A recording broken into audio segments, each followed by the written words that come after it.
And welcome back to the Cover 3 podcast here on CBS Sports. That's Tom Fornelli. That's Bud Elliott. That's Danny Cannell. I'm Chip Patterson, coming to you live at youtube.com/cover3 and everywhere you get your podcasts on demand. Thanks for hanging out. Smash that subscribe. Smash the like. Come join us in the chat, a.k.a. the Cover 3 tailgate. Everybody rocking, rolling, setting up their elaborate web of ticket purchasing, ticket transfers, smartphones, data collection. It's just what's hot these days. Yes, we will be getting to the latest on the Michigan sign stealing scandal. We will be getting to Lincoln Riley under the weather. We hope you feel better, Lincoln, but also what does this mean for USC's efforts to rebound from a 2-game losing streak? And like we do every single Wednesday, big game breakdown, going inside the matchup, where you want to look, the places where the game will be decided for Georgia, Florida, Oregon, Utah, Ohio State, Wisconsin, and so much more. But I think that we at least needed to give a little bit of space here because we didn't, the story breaks on Friday. Bud was able to get you with a short. I think that we talked about a little bit on Monday, but as the reporting is sort of expanded our knowledge of what exactly analyst Connor Stallions was putting together, which again, hilarious. Amazing job by the script writers. The fact that the center of this is a former military man named Connor Stallions. But latest reporting indicates that not only did Connor Stallions purchase tickets to 12 other Big Ten schools, but also tickets for 4 schools outside of the Big Ten who were identified either as playoff contenders or playoff contenders were playing in that game. There's also a record of Stallions buying tickets to the 2021 and 2022 SEC title games. Shout out to Kirby Smart, who says, I don't know if anything came of that, paraphrasing here, but a great response right there. Also, in total, 35 games, 17 stadiums. ESPN reporting that the NCAA has been sent a video of evidence of a person sitting in a seat associated with a ticket that Stallions purchased, appearing to use a smartphone to take video of the sideline. And that is where I think we jumped from this is funny, everyone does it, to at least creating a call for the NCAA, for the Big Ten, which also has some punishment power to get involved in this scandal. Because if you are sending an analyst to another game and then using a cell phone video, we have no longer gotten to the realm of if you could do it in 1975, then, it's fair game now. We have used advanced technologies to be able to put this all together.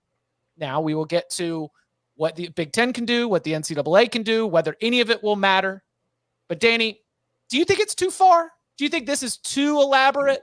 Like, as it has escalated, it certainly has become more technologically elaborate, and the web, is much bigger than I think the initial. He's just great at decoding signals. He's watching tape and he's cracking the code. I do. There's always been gamesmanship involved. Hey, let's try to figure this out. I think this crosses a line that is very serious, and I think it should be taken seriously. And I think that someone needs to step up, whether it's Tony Petitti with the Big Ten, Charlie Baker with the NCAA, after we get the investigation done and complete. Like, what more do you need? But I think this is serious. I think this crosses a line more so than what most schools do. Now, in saying that, I've had 2 people who work as broadcasters who sit next to head coaches who coached in the last 5 years, and both of them, their opinion is everybody's doing this, and they sit next to head coaches. Now, I've been out of the game a long time, so maybe it's changed. And with all the technologies that are at our disposal, everyone's trying to do it. But I think it's very, very similar to what happened with Houston Astros. Like, they weren't the only team that was doing that in baseball. They took it to a level where it was working, and they also got busted, so they got made an example of. I have a hunch that's probably what's going to happen with Michigan. Do you know why we don't hear other coaches calling out Michigan for this? Outside of Greg Schiano's very vague halftime interview on the Big Ten Network when he said, there's some stuff going on, some stuff that's not right. Which I honestly, I think might have been about Michigan's clapping to try to get them to false start. Like, I initially thought that might have been about sign stealing, but now I think it might not have been. Disconcerting signals. Yeah. The reason why you don't see coaches calling out Michigan for this is the same reason why you hear coaches just kind of blanket complaining about tampering, but never actually calling anybody out for it. It's because they know they do it themselves. right? And it's glass houses. And so they can just do a general complaint about it. But I agree with Danny. Like I've talked to coaches on this. I do not think that other teams are so just kind of rogue with it and like just sloppy with how Michigan's guy did this. But I absolutely think that other teams are sending people into parking garages with video cameras to spy on practice. I absolutely think other teams bribe trainers and like student managers for injury info earlier in the week. I think they try to hack each other's Exos, which is the video platform that they're on. I completely think that like coaches who have grudges against other coaches who might have fired him will go to another school the next week that they know that opponent's going to play and tell them exactly what they do to get back at the guy that let him go. Guys, like, I'm not saying the game is rigged, 'cause I don't believe it's rigged, but I think it's a lot dirtier. The difference here, to me, is that Michigan got caught, and now we'll see what kind of punishment they get. Every team calls their plays with placards on the sidelines that have a bunch of stupid-looking symbols and cartoons and whatnot on them, and every team puts a curtain around those on the sideline. Why are they doing that?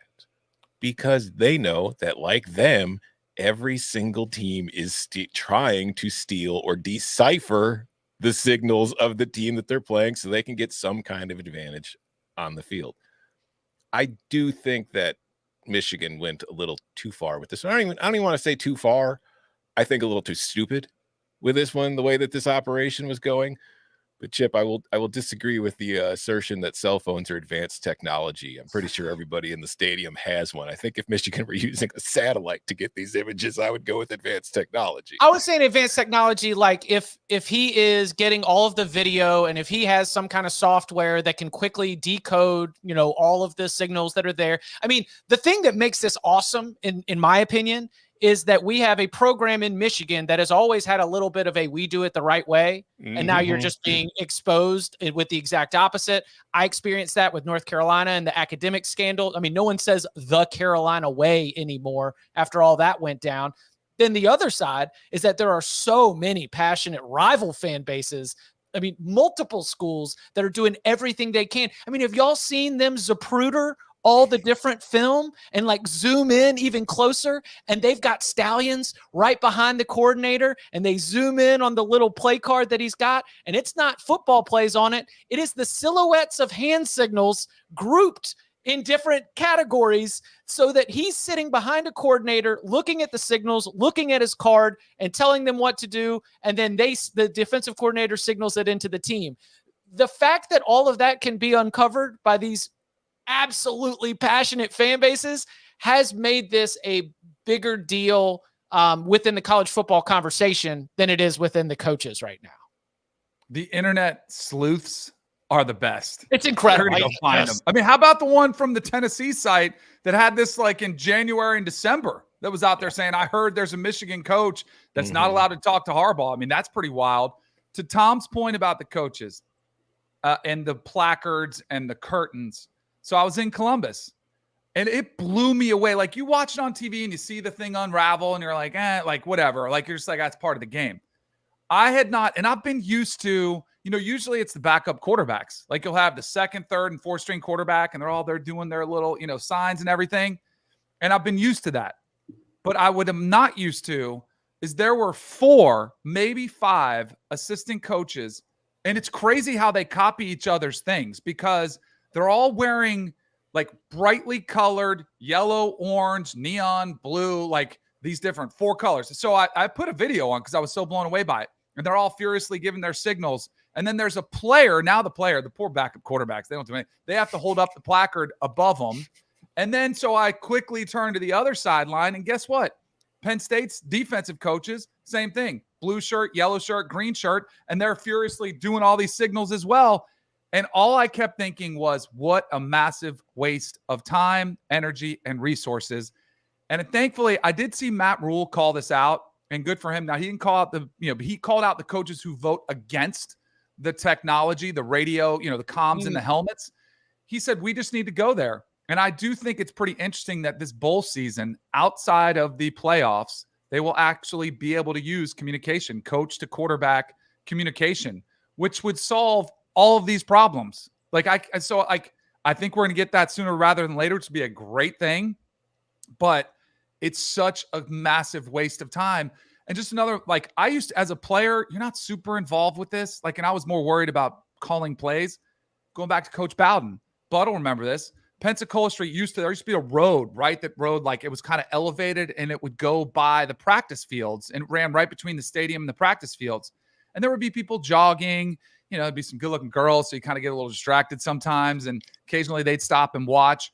And Coach Bowden never coached at practice. He stood up in the tower. It's like a 3 or 4, and he just watched practice. But the times you heard him talk, there were 2 times. One, if there was like a trick play, he'd get on his bullhorn and be like, all right, let's run this a little differently. The other time, he would call down to security and he would notice somebody standing watching practice. And he would say, no, have him move, like, let's go. And Coach Bowden was the nicest guy ever.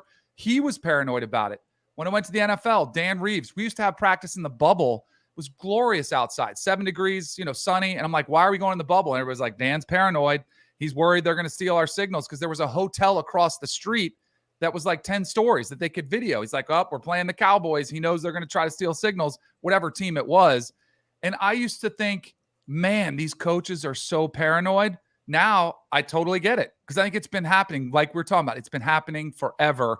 It's just the latest team that I think is going to get made an example of. And I say good, like, let's get it cleaned up as much as possible. Last thing, I'm yapping too much. Just like the Astros, it's still really hard to hit a 98-mile-an-hour fastball, even if you know it's coming. Even if you know you have a man coverage, it's still hard to do it, but it definitely gives you an edge. There's a play in the Kentucky-Georgia game where Georgia has their massive, like, white sheet on poles up now, and Georgia gets the first down pretty clearly. You can sort of infer it, but I couldn't see it. I do think at a certain point it becomes sort of a fairness issue if this, like, the size of the things that you're holding up to block people from seeing your signs inhibits the TV broadcast. That's where we may get pushed to have radio communication in the helmet. Because if ESPN or CBS or Fox is like, hey, this is blocking our broadcast shot, which makes for a bad TV product, which these networks run the sport. The conferences might think they run the sport. The networks run the sport. If these get bigger as more of a precaution, like we saw in Kentucky, Georgia, I think the networks would be like, hey, how much are we paying you guys? You really can't get radio comms in the helmet for the quarterback and the Mike linebacker? Well, that's where the breakaway comes. Like, there's an easy off-ramp to this conversation, which is like, well, when they get rid of the NCAA and college football is only the big dogs, then guess what? Advanced in-person scouting is not going to be a violation of a rule that was put in 1994 because the small schools were tired of getting out-scouted. And then you're going to have in-person helmet comm because no one's going to say we can't afford it because you're just in an entirely different world that is only the big dogs. Like, that to me does seem like a sensible future that we might be 3, 4, 5, 6, however many years away from. But it doesn't, it still brings us back to the present where it does appear that there is evidence that Michigan has violated an NCAA rule on top of other active NCAA violations, of which Jim Harbaugh has already self-imposed a ban for the start of this season. There is also, go ahead. Oops, sorry. In the meantime, my prediction is what you're going to see is like the Big Ten and SEC helmet communication will be allowed for conference games. Non-conference games from the other smaller schools that don't want to pay for it, they will have to go back to the old school signals. But you will see within the next year or two, conference games will have direct coach to quarterback communication. That'd be You don't great. think they'll let everybody go? Because I don't think it's that expensive. I mean, It's not, will you let everybody go? It's the other schools don't want to pay for it. Most of these athletic departments are already operating at a loss. I think it's probably $10,000 to have 4 helmets max, like outfitted with the technology. I mean, the technology we're using, webcams, speakers, microphones, like I get, and somebody put in here, they could easily be hacked. Then you can choose. If you want to spend a little bit more, you can. I'm not worried about getting hacked. It was pretty crazy. When I was in Denver, occasionally they'd have a problem with some interference and you hear like this Mexican polka station, like whenever the microphone came on. I'm assuming the technology again has gotten better, but yeah, you could hear Mike Shanahan, giving the play call in the background. Like, Z76 you could hack the frequency, but there's a big difference between being able to hack the frequency and then relay that information to the field in time. So I would also say another aspect of this story that I think is going to lead to problems is that the coverage it's getting, like Chip, you mentioned, like the message board sleuthing and the reaction everybody has to it because it is Michigan and it is a scandal and all this kind of stuff. People are going to be very disappointed by the quote unquote punishments that come from this, because the fact is nothing is going to happen to Michigan this year. There is not going to be any sort of ban or vacated wins for Michigan this season. There will not be a decision on any of this until after the year. And when there is a decision, it's really not going to be as bad as some people think. Like we talked about it before the show. Kansas was just a part of an FBI investigation that resulted in somebody going to prison. What happened to the program? Oh, they won a national championship. Yeah, nothing. There was no on-court punishments. I really don't think whatever comes of this for Michigan is going to be very punitive, and it is just going to lead to a lot of people being like, oh my God, they let him get away with it. They let him get away with it. I can't believe it. But it was the same thing with the Patriots. It was the same thing with the Astros. You can't, there's not enough evidence. This is not an FBI or a police investigation. It's the NCAA. So there's a lot of problems with the punishment thought, right? One, what is the prescribed penalty? I don't really see one because I'm not really sure that the rule contemplated this in the way that it went down.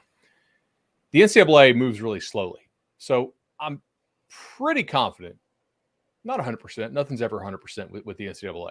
Pretty confident the NCAA won't do anything to Michigan this year. If they tried to, Michigan would sue them and tie this up in the courts well after the national title. Listen, even with appeal, like they could, there are still so many steps down the line for this to unfurl. There's no, in my opinion, there is no way we see the NCAA issue anything. And what you could put together is to bundle all of these violations into one big case, and you hit Jim Harbaugh with, failure to monitor or lead an atmosphere of compliance. I think Michigan probably has this set. I'm just guessing that Michigan probably has this set up so that when Jim Harbaugh can deny knowledge, he probably can deny knowledge. Like they probably are not going to be able to prove it. They're only going to hit him with those new NCAA rules that can punish you. And guess what? Congratulations. He's now the head coach of the Chicago Bears. Or the Chargers. Yeah, or the Chargers. Now, I do think that there is something that probably, in my opinion, will happen to Michigan this year. And that's that Tony Petitti, the new commissioner of the Big Ten, he is not going to want a snitch war going on between his top programs, right? And I'm not saying Ohio State or Penn State or whoever's snitching, but like clearly they are not happy with this. If you look at some of the precautions that Ohio State has taken within their program, they're kind of paranoid about this thing, and maybe they should be, right? Based on what we've seen. If you're Petitti, don't you try to nip this in the bud and go to Michigan. And it's kind of like, you ever get in trouble in school and your mom or dad talks to you and like, hey, I got called in the principal's office here. I need to know what happened. Okay. So I don't look like an idiot when I go in there and say, hey, Bud just did this, whatever. And then they're like, no, he actually did this, and this too. So Michigan, I need you to come clean with me if I'm Tony Petitti. What exactly do you guys think was going on? Let's get on the same page here. I need to issue you a punishment that the public will accept, right? Maybe that's the coordinator that we've seen you standing next to with what was either signs for the opponent or instructions on how to do the YMCA. Take your pick, right? Like the guy standing next to you and you talking to him the whole time, maybe the coordinator, maybe he needs to sit a game or two. Like I need a little pound of flesh here to keep people happy that we're actually doing something. And I don't want this snitch war going on all the way for the rest of the season and have it be a storyline through the playoffs, right? Let's get this thing done, but I need you to be honest with me. Like, is there more stuff coming? Were you guys doing other types of electronic surveillance? Is that stuff true? Is that stuff going to come out? Like, I need to know just how widespread this was. We're clearly going to sacrifice Stallions. I probably need to suspend a coordinator for a game or two. That's what I would do if I was the Big Ten. And if you're Michigan, you probably should get on board with that. Those are the tools that the Big Ten has. And that's what we're looking at. No NCAA punishment is going to come. And I will say, this enforcement from the NCAA, kind of vengeful, right? I mean, just think about the way they treated it. I thought we had an agreed upon suspension plan. Oh, no. We're going to take it all the way to the end. Or, the statements in the Tez Walker situation. I mean, got a little nasty edge to them. I mean, I'm sure they're going to try to, beef up whatever they can do, but I don't think any of it will impact death rattle. I don't think any of it will impact the way. How about this? It doesn't impact the way I look at Michigan football. All right, we get paid to talk about college football and talk about these teams. Doesn't change the way that I think about it. We talk about this because it's a big part of the conversation, and there will be some fallout. I don't think any of it will impact significantly Michigan's efforts to do what it appears to be on track to do, which is playing for a national championship in late November, early December, and New Year's Day. So Kevin Smith in the chat says maybe the assistant or coordinator needs to sit a game or two. Bruh, that's such a slap on the wrist. It's insulting. That's what I think they're going to get. A slap on the wrist. I think it's sort of a tacit acknowledgement that other teams are doing this. Michigan, you were just so dumb in how you did it. You used your own freaking name to buy tickets on both sides of the stadium. This is the and you got underdiscussed paid part of the back on story. Venmo. Guys, it's the public Venmo it's burner phones, right? Bud's got a burner just sitting there for no reason. Well, I shot a video earlier, so it's prepaid debit cards. Okay, what are you doing with this Venmo? The biggest takeaway from this story that nobody has discussed is the fact that it is clear the academic standards to be an assistant on Michigan staff are much lower than it is to be a player on the team. It's so dumb. Like the way that he executed this is so dumb that it really helps Harbaugh's plausible deniability claim. Agree. Mm-hmm. Harbaugh, it could easily be like, there's no way in hell me, Jim Harbaugh, who makes $10 or $12 million a year, would have this be the way this scheme is executed. Are you kidding me? Like, unless that's just genius. He's like, do it so dumb. Billy in the chat said, watch the SEC Shorts video is pretty good, where they did a little spoof of this. It's worth a watch if you go check it out. So we'll see. I felt like it, we needed to give it a little bit of time. One other thing before we hit the break, Lincoln Riley has fallen under the weather. He missed his second straight day of practice on Tuesday because of an undisclosed illness. Dennis Simmons, who has stepped in for him and been with him all the way back to Oklahoma, has coached in his place, serving as the acting head coach. USC will be at Cal this weekend. The Trojans on a 2-game losing streak. I hope you get better, Lincoln. But we have we have used a quote here on the Cover 3 podcast. You wonder what's happening during the week of practice because the team looks disorganized when they go out there on Saturdays. Any reason for concern? Or are we just hoping that Riley gets better and will be back? Back on the sideline? I poked around on this a little bit, and this is not like official reporting, but I asked people who I think would know, and they said this is not some sort of fake illness. There is like a real bug going around USC and people around USC and kind of around in LA.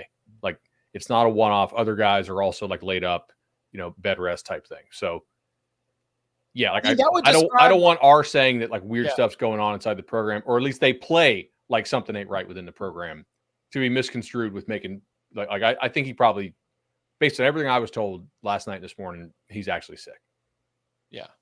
And if they do have the flu bug running through the program, I mean, do you think if Lincoln Riley's not at practice, they work on defense and special teams? They might be better. Did you see the Grinch thing? Yes. It wasn't on tape, but how could we know it was coming? So Grinch is like, yeah, they hit us with that wheel route. They hadn't shown it on tape. Incorrect. They did it literally last game. And then he's like, yeah, the quarterback's legs weren't really something we saw on tape. Kid ran for 50 yards last week. Like, just, I'll say this. No idea. Like, YouTube exists. We didn't know teams ran wheel routes. We had no clue. You'd never see like a slant out and wheel combination together on any offense. It was just completely new.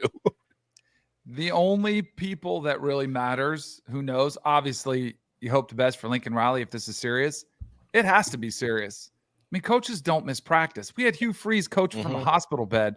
We had Deion Sanders delaying amputation for so he didn't miss, game. Like, this is a big deal. Like, I think it better be a serious illness. Here's who it matters to: the players. Like, if they don't think Lincoln is sick or not showing up, that's what matters the most. And if they do know he's sick and they're concerned about him, then that's what matters most. So we'll find out over time. I hope he's okay, because this to me is one of those like, holy cow, he must be really, really, really sick to miss 2 days of practice. Cliff Kingsbury really does kind of have like substitute teacher energy, though. Like I could just see him showing up to practice in like jeans and a t-shirt and like sitting on the edge of the desk, like, all right, kids, I'm Mr. Kingsbury, but you can call me Cliff. And today we're going to watch movies. Yeah, I was going to say, all right, we're going to do this worksheet. And then if everybody gets it done, I'll wheel the cart in here and we can watch movies for the rest of class. It's got serious Mark Harmon. What movie was that when he was the teacher and he was hot and the girl liked him? Like, that's what it is. He was a former football player too, I think. UCLA quarterback. Summer school. Wasn't it summer school? Yes. Yep. Yeah. You find your wife watching Texas Tech summer games. school Like, vibes. babe, that's a couple coaches ago. All right. Coming up on the other side, every single Wednesday, we go into some of the biggest matchups of the weekend. We'll do big game breakdown and more next. Saturday starts big, then SEC rivals clash. First at noon, the Hoosiers visit Happy Valley to take on the Nittany Lions. Then, will the Gators take a chomp out of top dog Georgia's march toward history? Saturday on CBS and streaming on Paramount Plus. Saturday on CBS, a full day of college football kicks off with the Big Ten action between Indiana and 10th-ranked Penn State. Then at 3:30, the SEC on CBS features number 1 Georgia facing Florida. That's all coming up this Saturday on CBS and streaming on Paramount Plus. That scene in Jacksonville, it's cool. I think that not the I don't go full throw out the record books with this, but it is rare that we get a true no-show from these two teams, these two programs when it goes into this rivalry. I'm always excited for this one, no matter where the teams are in their respective seasons. Obviously, Georgia number 1 in the country, Florida unranked. I expect that this will be one of the stronger efforts from the Gators. Is that fair? Yes. Yeah. Okay. Better be.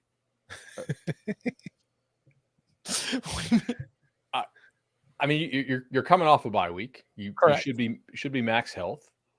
We're going to find out just how good Florida is, right? The South Carolina and Tennessee wins look a little bit worse after last weekend. Tennessee collapsed against Alabama, and South Carolina was handled easily by Missouri. So, sorry, the private chat's just going nuts here. Sometimes the jokes are too good. Florida has looked pretty competent to me, though, in recent weeks, especially on offense. They have Graham Mertz playing well. It's a low depth of target, so he's not chucking the ball downfield a whole lot, but that's not particularly surprising. They try to get the run game going more. I wonder how well they can run it on Georgia, because Georgia so far this year has been pretty damn good in coverage. We talked about it after the Auburn game. Auburn needed to find a way to hit one shot play on them, and they got 0. Kentucky, really until the thing was late, didn't hit a whole lot on them. Georgia's been great in coverage. Can Florida run it on Georgia enough to maybe open up some play action stuff? I guess we'll see. Otherwise, it could just be sort of boa constrictor. What stands out, Danny? What stands out about this one? Where are you looking at the game? So it's interesting because you mentioned, Florida. They try to run it on it. The Graham Mertz short, controlled passing game has really worked pretty well. I almost wonder if you come out with play action pass on first down, because I do think if you try to run it on them, as good as ETN has been, I think that could be a futile effort.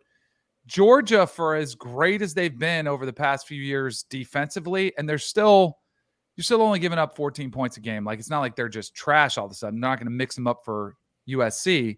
They're not getting as much pressure, like they're only have 12 sacks on the year. Their pressure rate, 30.3% of the times, 87th in the country. So I would think you could maybe have some success. I mean, that the other teams, I know Auburn ran it with their quarterbacks, but Spencer Rattler threw it pretty well against Georgia's secondary. I don't know. We gave our picks yesterday, and my synopsis was, if you get the two best versions of these teams, I think Georgia runs away with it and covers, wins and covers. but like, what confidence level do I have in it? Really, we saw it against Kentucky, and Devin Leary is not the same quarterback that Graham Mertz is. Totally different offense. Speaking of, trying to run the ball, that didn't work out well. And then Carson Beck, like, quietly, like, it's very uncharacteristic what Georgia has been this year, because, averaging, 337 yards a game through the air. It's the most since 1994. Was that Eric Zaire who would have been there? Like, this like, it goes back that far. It's crazy. And like, they're throwing it a lot. And I know a lot of that was to Brock Bowers, but I think the best thing you've got going is Carson Beck playing with confidence. And I totally agree. Like, it is what are we going to get without Brock Bowers? But he's a pretty seasoned quarterback. Like, he's not a first year, they usually get 4 or 5 games. You're kind of into it. I think he'll be able to throw the ball well too. So I think it's gonna be a really interesting matchup. I don't know. That's like a cop out, but I will give picks tomorrow. Are you you got a lock on this game? You already dialed in one? Maybe. All right. I've got one. It's been weird this year because I've been trying to figure out, as I watch Georgia, am I mostly underwhelmed with their front seven because I'm comparing it to the teams we've seen the last few years, or is it just that this front seven really isn't that good? And I'm kind of coming to the conclusion that it's just not that good. Like, it's not bad. Don't get me wrong. It's above average. But I feel like when I watch it, I don't think it's outstanding. And frankly, in this matchup, I'm not sure Georgia has the best front seven. Like, I think there's a strong argument to make that Florida's defense up front has been better. I think the biggest difference is, Bud, you mentioned it. Georgia's secondary is really good. It is very difficult to move the ball through the air on this one. But like, other than Chambliss and Brinson, I'm not super enthusiastic about anybody I've seen. I think there's good news in that Jamon Dumas-Johnson, I thought, got off to a really slow start this year, but he's kind of picked it up in the last few weeks. And I think that's good for Georgia's defense because I think the more he can do, the better they are. But when I look at Florida, like, I look at Princely, Uman-Milan, Tyreek Sapp, I think those guys are really good. And I think they might start for Georgia. So I think that's an interesting spot. Another thing in this matchup, both of these defenses, which I think speaks further to their front sevens, have really struggled in the red zone. Like, if you can get inside the 20 on these teams, you're scoring points most of the time and not just field goals. Like, you're reaching the end zone. So I think that's something to keep an eye on for this matchup as far as whether or not Georgia can cover the spread, because if Florida is able to move the ball effectively, and I think they can on the ground, then this could be a much closer battle than we thought. And I think something else that's going to stand out too, going back to the Georgia secondary, like, Ricky Pearsall leads Florida in receiving. He's got the most catches. He's got the most yards. I think he's got the most touchdowns too. I don't think he's the most important player in Florida's passing attack for this game. I think it's going to be Eugene Wilson, Trey Wilson. I think he needs to have a big game for the Gators against this secondary for Florida to have a realistic shot of winning this game, because I do think they'll be able to run the ball effectively, if not, elite. I do think Pearsall will be okay, but I think Wilson needs to step up and be like that kind of X factor against this secondary, because like, they are good. Lassiter, Smith, Bullard, Starks is probably the best safety in the country right now. It's going to be difficult, but I don't think this is going to be a blowout. I'm less sold on Florida's front seven than Tom is. I like their guys on the interior, but Leggett got hurt for South Carolina against the Gators.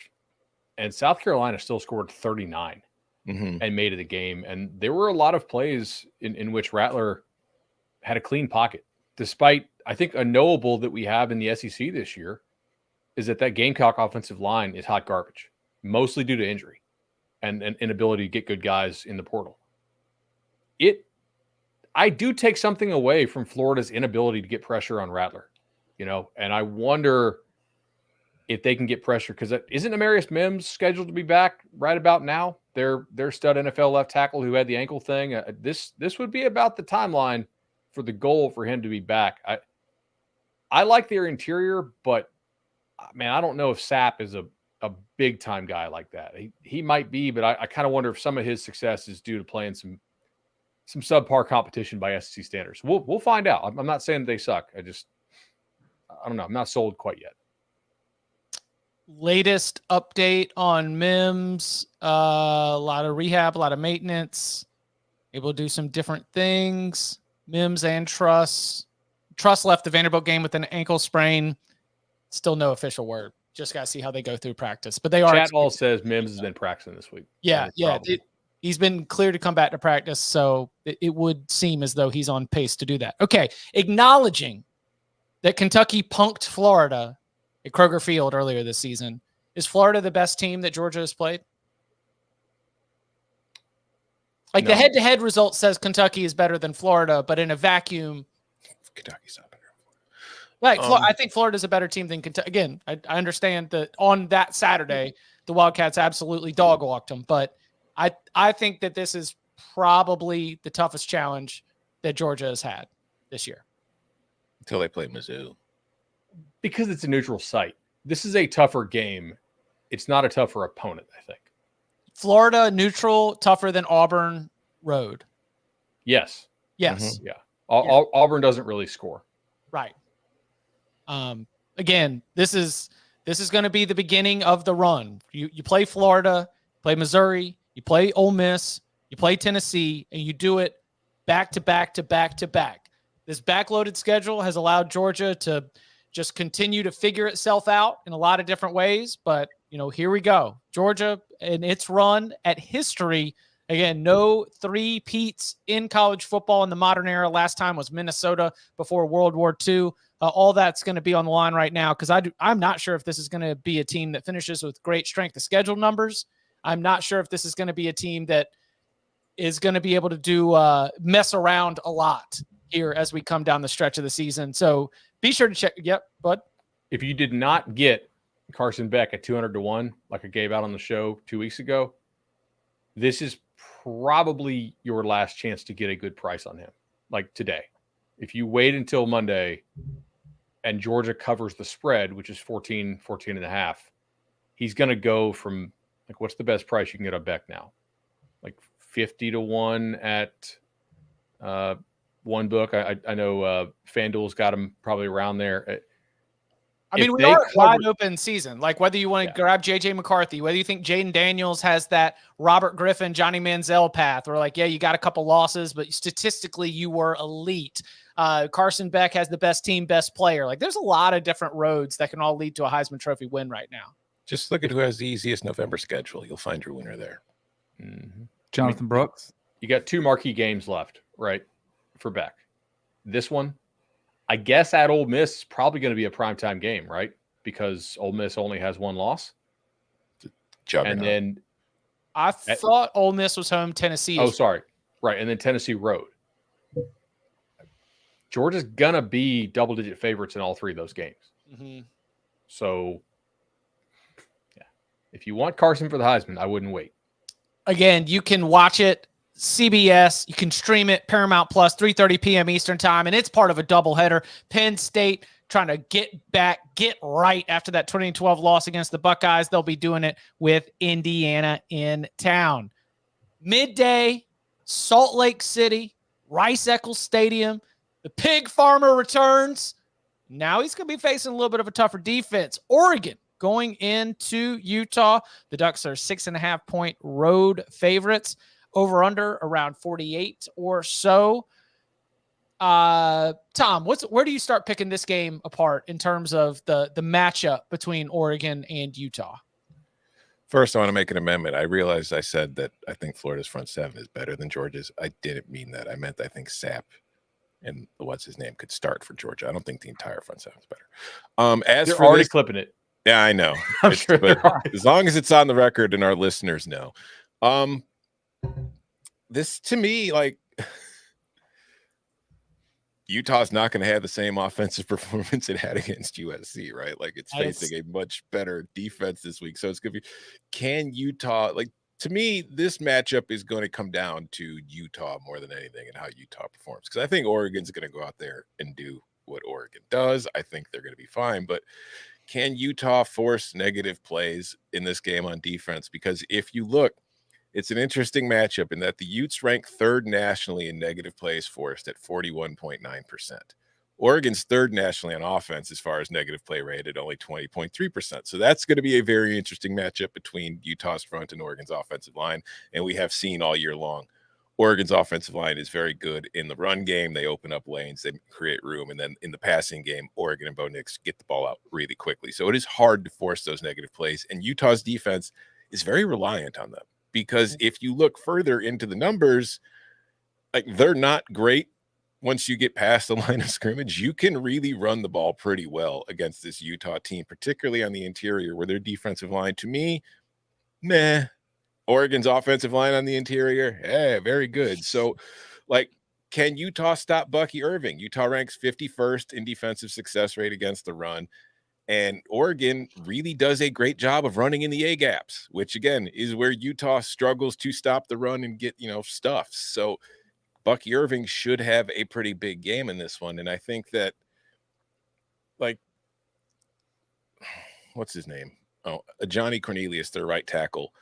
The most fun matchup for me is going to be Cornelius, Oregon's right tackle, against Utah's Jonah Ellis, who is an absolute stud for them on the edge.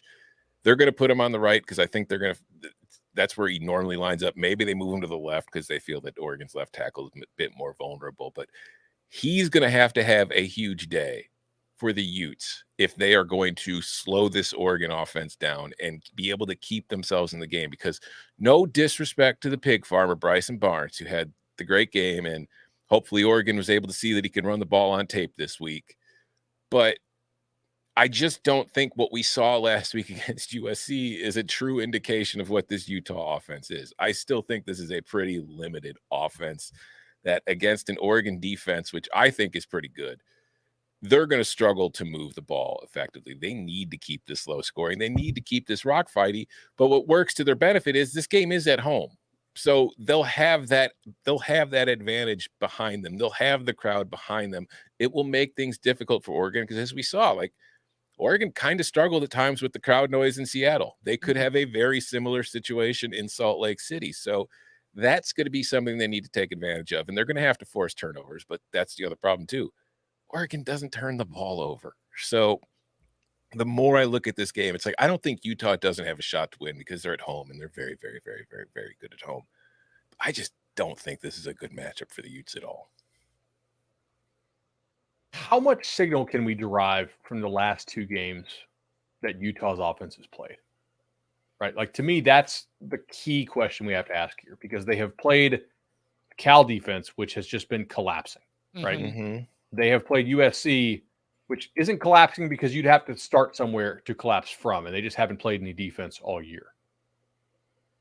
Oregon, are they getting the guys back who they held out last week against Washington State? The guys who got hurt in the Washington game?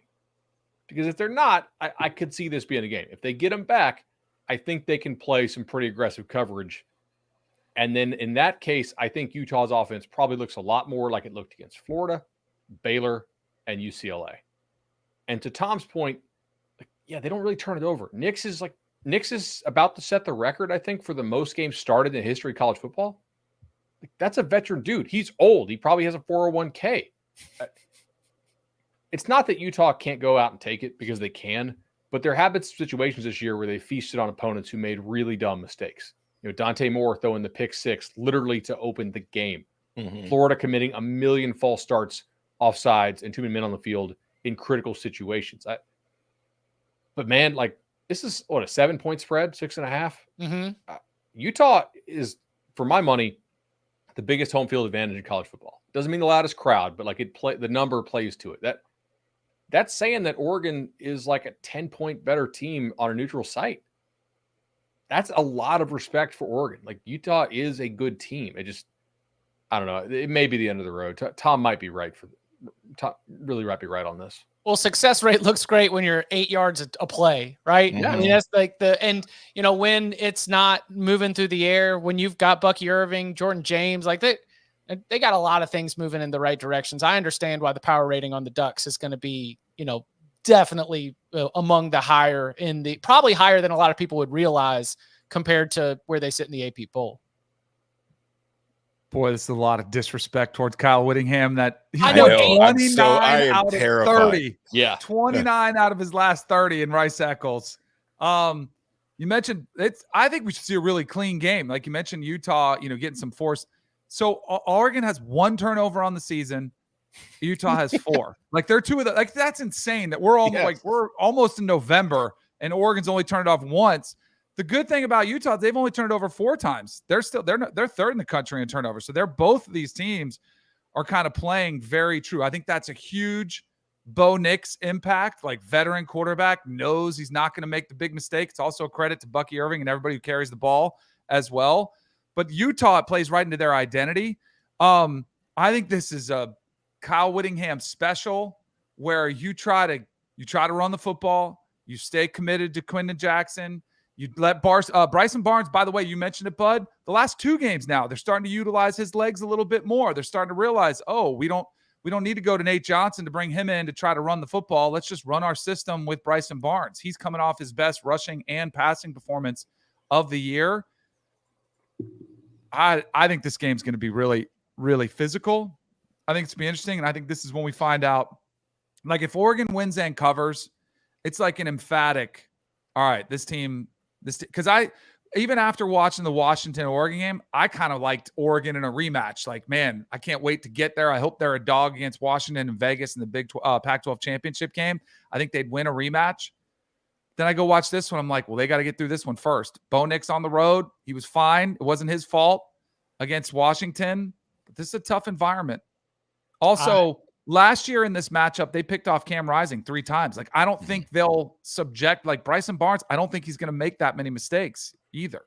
I'm glad you mentioned last year because that's one thing that stood out to me because the question is like, would Oregon be ready to play a Utah style of game? They won a Utah style of game 20-17 last year, leaning on the defense, playing a little bit of a rock fight. It is for Dan Lanning and his staff and the returning players from that Ducks team, something that they are comfortable doing. And they have that experience of being able to beat Utah in a Utah style game. The problem being that was Eugene and this is Rice-Eccles Stadium where we are just disrespecting Utah and their incredible home field advantage time and time again. Going back to your point on turnovers, Danny, you mentioned how it's remarkable that Oregon only has 1 and Utah has 4 at this point of the season. You know what makes it more remarkable? Utah's lost 1 fumble this year. Do you know how many times Utah's fumbled? 10 times. Wow. So it's mostly been fumble luck for the Utes. It's not like you can't force the turnover. They have dropped the ball. They have just been extremely good or lucky, whatever you want to prefer, to get back on the ball. So like this is a team, they do put the ball at risk. But if you're not in the open field and you fumble, then a teammate's probably nearby. Mm-hmm.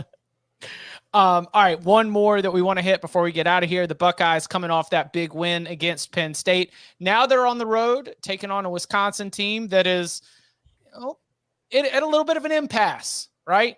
We mentioned the egregious Johnny Newton ejection and how that changed the outcome of Illinois and Wisconsin. But that win for the Badgers, being able to get it done with Braylon Allen running right at where Johnny Newton was, has them still in that Big Ten West title race. And when you're welcoming Ohio State to Madison, Luke Fickell, his own relationship with Ohio State, a lot of interesting dynamics here. Right now, betting line is around 14.5 or so, with some time to sort of repair things. And Danny, you mentioned that in our long list of things that we thought would happen that haven't really played out, the Wisconsin offense is a part of that. Badgers defense, though, has been really solid. What do you think what are the keys to Wisconsin being able to put a scare in the Buckeyes on Saturday? Find a way to slow down number 18 for Ohio State. That's pretty simple, right? And it's easier said than done. Slow down, try to put more of the game on Kyle McCord's shoulders.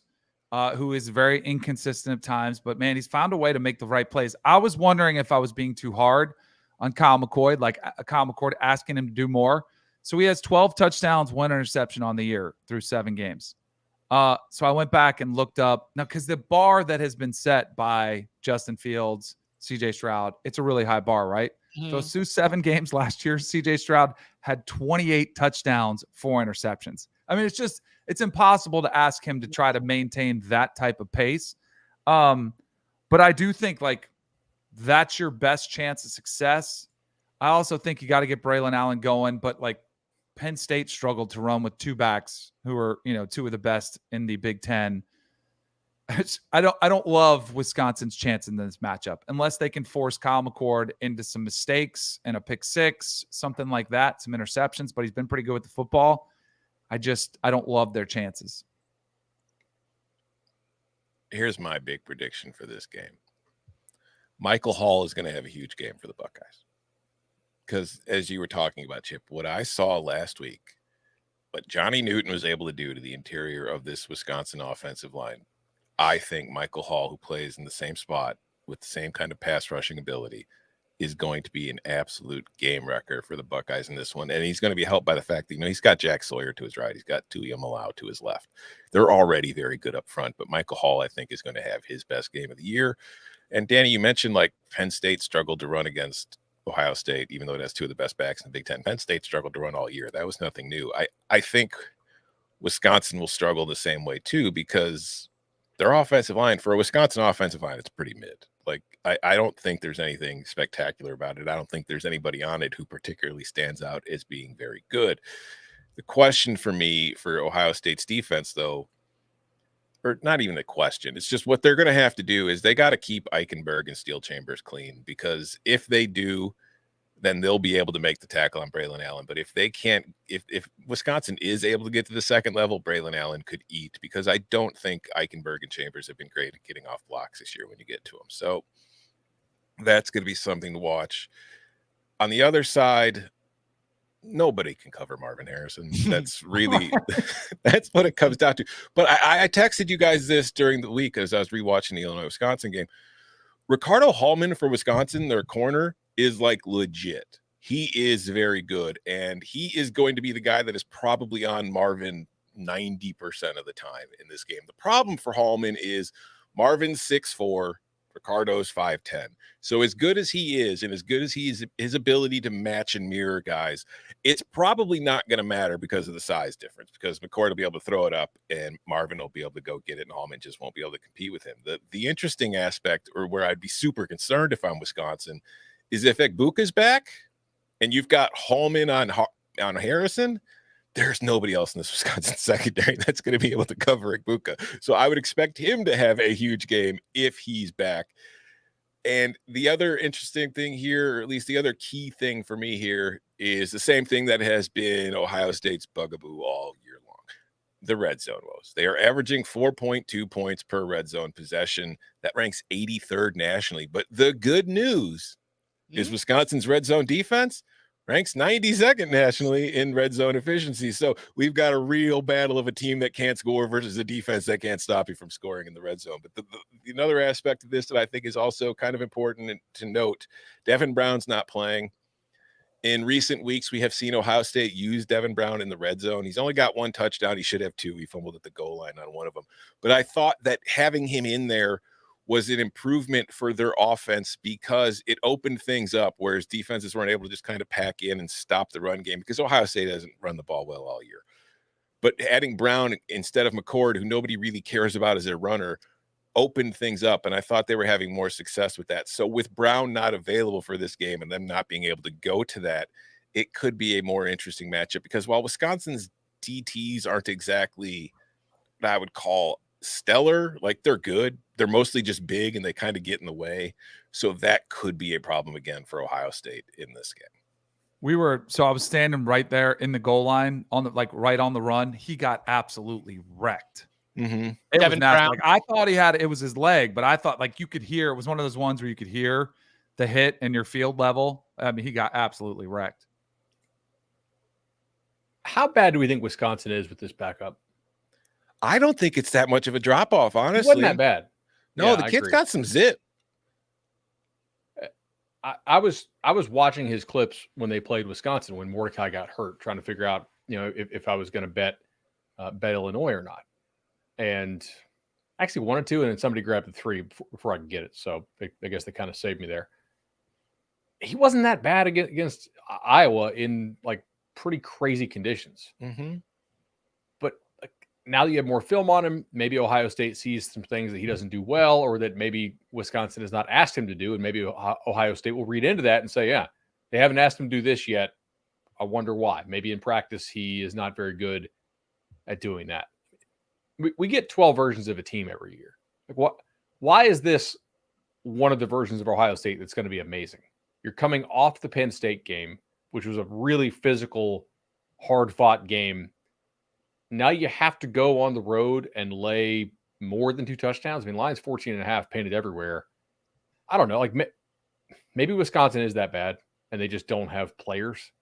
But you got to think you're going to get a really good effort at home from Wisconsin. Can Ohio State match that energy, right? Do they not give up a cheapy touchdown or two? Like if they match the energy, Wisconsin will get some points because they play super tempo, but ultimately they're not going to score enough.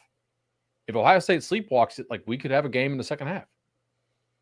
I would not be big note. surprised.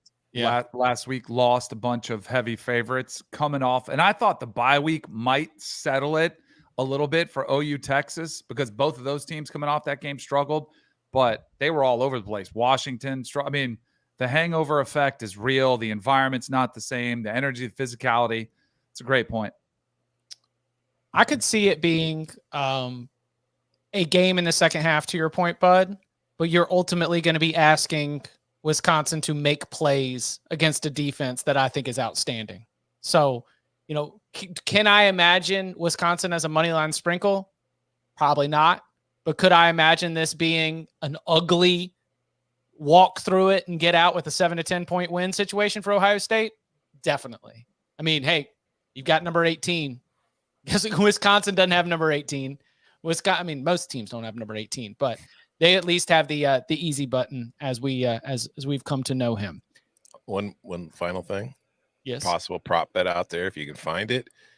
If you can get a Cade Stover receiving yard prop, probably go over because my feeling is they are going to try to get him on Wisconsin's Jake Chaney as much as possible, and I think Stover will absolutely roast him in that matchup. Been liking Stover as a big part of this offense. Coming up on the other side, before the season, you probably rode with us, right? We got in all of our win totals locks. So how are they looking as we sit here on October 25th? Plus, thank you to the Cover 3 Tailgate for reminding us some picks for Wednesday Night Football. Next. We can't wait for a showdown in the Steel City. Let's go! And an epic matchup out west. All hail Sunday. The NFL is on CBS and streaming on Paramount Plus. Wednesday night Cayusa. First, we got it at 7 p.m. You can watch it on the CBS Sports Network. Jacksonville State taking their 6-2 record, 4-1 in conference play on the road to FIU. Jacksonville State, a 9-point road favorite. Then UTEP travels to Sam Houston. Bearcats with a K, still looking for their first win of the season. And they are a capital F favorite of a field goal and a hook over under there at 37. Anybody got any leans or locks or picks or thoughts on the Wednesday night Conference USA action? 2. 1, my Twitter tip is the Sam Houston money line. Tonight is the night. They're the only winless team remaining in the FBS. Tonight is the night we run out of winless teams. They are going to win. And 2, if you can find a prop on FIU turnovers, take the over. Whoopsie daisy, kings of college football. Yeah. I don't have any strong bets tonight on this.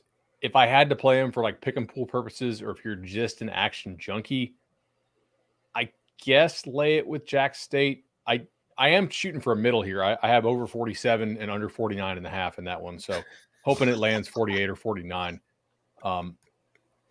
UTEP, I bet some over 36 earlier in the week, but that 37 is pretty key. So no thank you there. At the current price, I don't know. Like, do you go back to the Sam Houston? Well, UTEP looked like horrendous, and Sam Houston, on a down-to-down basis, did outplay FIU despite the fact that it lost. This is probably its best chance to get a win this year. So maybe you get a home run effort, but I didn't like the vibes at the end of the game. So nothing serious for me. Nothing, Danny. Except I am serious that I hope it lands 48 or 49. I am very serious about this. Yeah. Very, very specific score. 28-21. Do it for Bud. All right. So at the beginning of the season, we all got together and we unloaded a ton of win totals locks. So we always like at this point in the year to take a look at how everything is doing. Get some thoughts on where everyone is at. So we start with where our 2 lock infinity plays. The first of which being Oklahoma State over 6.5. As we currently sit here on October 25th, Oklahoma State is 5-2. Do we think that the Cowboys will close this thing out finishing 7-5 or better? Yeah. Yep. Love it. Vanderbilt over 3.5. As we sit here on October 25th, Vanderbilt is 2-6. Are we confident that Vanderbilt will get 2 more wins? I still believe yes. Who are they coming against? Yeah. Tennessee. If you want to go that far. Tennessee and I don't know if they played still on the schedule. They're gonna Auburn and South Carolina. There you go. You get Auburn at home and at South Carolina. Like those are possible. They're not probable. They're gonna finish 5-7. Look, they'll be less than a 2-touchdown dog at South Carolina, I think, unless South Carolina gets a lot healthier. And they won't be a massive dog at home to Auburn just because the way Auburn scores, they can't be like 20 at home to Auburn. I mean, what were they against Georgia? 31? Mm-hmm. And Georgia's like 18 on a neutral against Auburn, right? They've gone in different directions, and that game closed 14. So you kind of back it out. Like they had them as 18 on a neutral prior. So like they're going to be less than a 2-touchdown dog at home against Auburn. It's not likely that Vanderbilt hits 4 wins here, but I think it is somewhat likely that they do win 1 more game this year. Danny, you've got 14 win totals locks on the board. I'll let you choose a play you're confident in. I mean, I guess our Oklahoma Colorado under 3.5 is dead. That one's dead. That's a loser. That's a loser already. Right. So that was off the board early this season. Although if I moved up 4.5, I might play the under. If I get 1 more game, I might take the under. Auburn is an interesting one because we were talking about Vanderbilt has them on their schedule. If I need Auburn to go over, I need them to win that game. But I still think Auburn's schedule remaining, Mississippi State at home, Vanderbilt Road at Arkansas. That's a serious vibe check game for Arkansas. New Mexico State, Bama. I think they could still I think they get there. I think they get the wins they need to get home. So what are you not confident in? What are you looking at right now? And you're like, oh God, no way that's going to hit. It's a good question. Which one was I looking at? Pitt over 7 is probably not going to happen. Yeah, Danny, that's my Pitt over 7. Or Arizona State. Arizona State over 4.5 might be the worst one of all time. That's going to miss by 2, potentially 3 games. Actually, I think my Clemson over 10 is dead in the water for me. And then Pitt over 7 will be very, very soon. No way that we're going to be able to hit that. West Virginia under 5.5. That one, whoopsie daisy. But I'm loving my little lock fight with Bud Elliott. Oklahoma over 9.5. Bud on the under. Still a lot of time left. A lot of games left. But that Texas game was a big one in being able to decide between 10-2 at worst or 9-3. I really don't see a way that Oklahoma loses 3 more times. I mean, it normally like in a desperate situation like this, the only way you could actually project it, which of course, knock on wood, doesn't happen, would be QB injury. But I've max confidence that even if they had to play the backup Arnold, like they would still go 10-2. So I think this is done. Chip, you got me. All right, Tom. What stands out from your board? Michigan State's dead. I think Illinois is dead. I think they can get to 6-6, but I don't think they're winning out to get to 7-5. North Carolina under, dead. NC State over, dead. Yeah, it's a bloodbath. It's crazy that North Carolina under is dead, given that they just lost to Virginia. Like, what a weird season. That's true. It could still happen. Fingers crossed. 8-4. Here we come. I believe North Carolina's record against Georgia Tech and Atlanta is 2-10 in the last 12 times that the Tar Heels have made the trip down there. I don't know if they like lemon pepper wings or, there's something else about ATL that gets them all twisted up, but it's been a house of horrors for the Tar Heels. That's for sure. But what else stands out to you? Man, if Iowa doesn't hit this over for me, over 8, I'm going to be pretty annoyed. But it's certainly possible that Iowa doesn't win another game. So I think they will. But now I think they're probably just going to push it. I don't think they're going to slip up just one more time with that offense. Little annoyed with UCLA now that they have a different quarterback. They seem to be just operating fine. I still like that bet preseason, but they're not going to go over 8.5. I don't anticipate.